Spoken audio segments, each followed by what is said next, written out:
Assalamualaikum students. Today we are going to solve some real life problems of fractions regarding their multiplication and division. So open up page number 57. From these 5 questions we will do question number 3 over here, and later on I will explain the rest of 4 questions. So let's start with question number 3. Question number 3 is Maham has 36 chocolates. Maham के पास 36 chocolates हैं. She gives 4/9 of them to her best friend. उन 36 to her best friend Laila. उन 36 chocolates में से 4/9 उसका जो portion है वो अपनी best friend लैला को दे देती है. Then shares the rest between herself and 4 other friends. और उसके बाद जो बाकी chocolates रह जाती हैं वो 5 लोगों में डिवाइड करती है. 5 लोग कैसे? एक वो खुद और 4 उसकी बाकी दोस्त हैं. सो हमने इसमें फाइंड क्या करना है, how many chocolates does Maham get, कि माहम को कितनी चॉकलेट मिली है. सबसे पहले तो हमें ये देखना है कि उसने अपनी बेस्ट फ्रेंड लैला को कितनी चॉकलेट्स दी हैं. हमें ये तो पता है कि टोटल चॉकलेट्स 36 हैं और उसने लैला को कितनी दी हैं, 4/9 ऑफ देम. लेकिन हमें ये नहीं पता कि 4/9 कितनी होती हैं. सो हम सबसे पहले तो ये फाइंड करेंगे. पहले गिवन चीज़ें लिखते हैं. गिवन हमारे पास क्या है, टोटल चॉकलेट्स.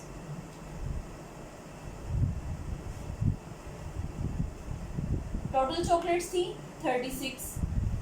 लैला को उसने कितनी दी थी, 4/9. लैला's पोर्शन निकालेंगे इसमें.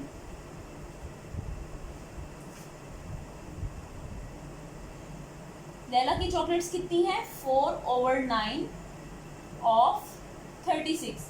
तो सबसे पहले हम ये चीज़ फाइंड करेंगे कि 4/9 ऑफ 36 कितना होता है.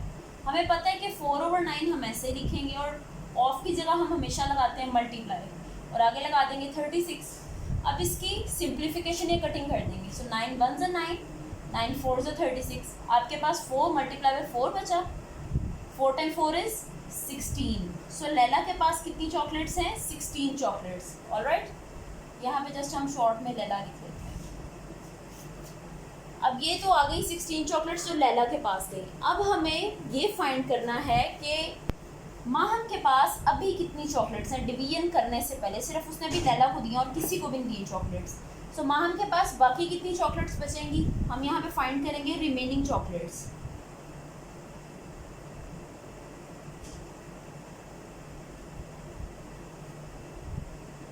रिमेनिंग चॉकलेट्स क्या आ जाएंगी, टोटल में से, यानी कि हम 36 में से माइनस कर देंगे जो उसने लैला को दी थी, यानी कि 16.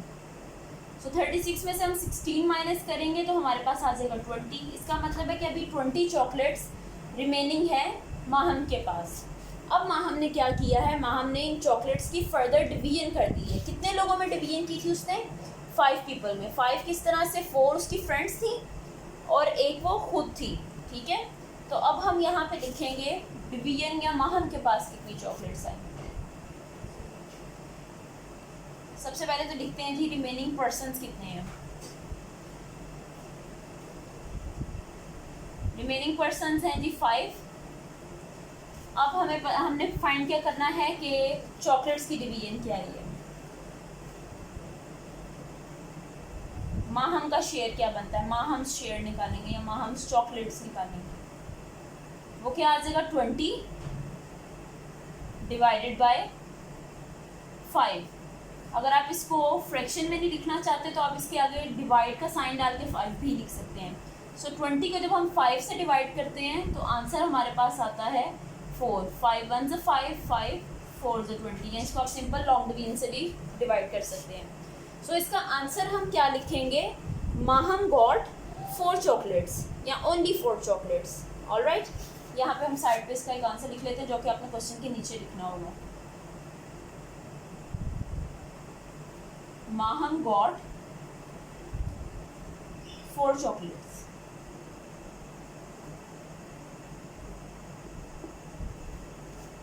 Alright, this was a question number 3.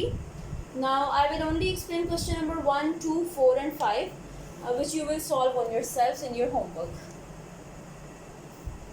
Question number 1 is, if 4 children ate 8/9 of a bowl of ice cream, then how much ice cream of the bowl did each child have?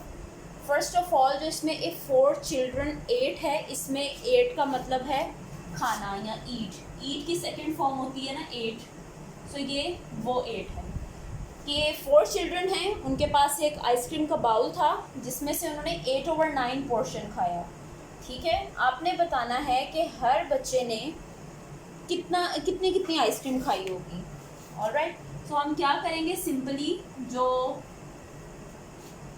हमारे पास values हैं उनकी यहाँ पे हमने division करनी है, यानी कि 8/9 ऑफ अ बाउल को हमने डिवाइड किस में करना है, 4 चिल्ड्रन में। सो हम क्या करेंगे इसके लिए, 8/9 को डिवाइड कर देंगे 4 चिल्ड्रन में और इसका आंसर फाइंड कर लेंगे। देन क्वेश्चन नंबर 2 है आपका, a pile of math text book on a table is exactly 14 whole 2/5 centimetre high. Table के ऊपर मैथ की कुछ टेक्स्ट बुक्स रखी हुई हैं और उसकी जो बंडल की पूरी जो हाइट बनती है, इस तरह से यहाँ पे बहुत सारी टेक्स्ट बुक्स रखी हैं और इनकी जो हाइट बनती है वो है 14 होल 2/5 सेंटीमीटर।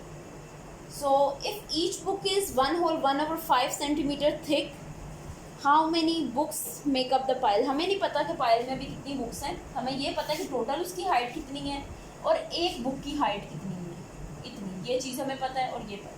हमने क्या फाइंड करना है कि इसमें कितनी बुक्स हैं। हम सिंपली क्या करेंगे, जो टोटल हमारे पास हाइट है यानी कि 14 होल 2/5, इसको डिवाइड किससे कर देंगे, 1 होल 1/5 से। Alright, then move on to question number question number 4। Question number 4 में है, a piece of ribbon is 5 whole 3/5 metre long. If it is cut into 14 equal parts, how long will each piece be? आपको total length पता है ribbon की, which is 5 whole 3/5 metre.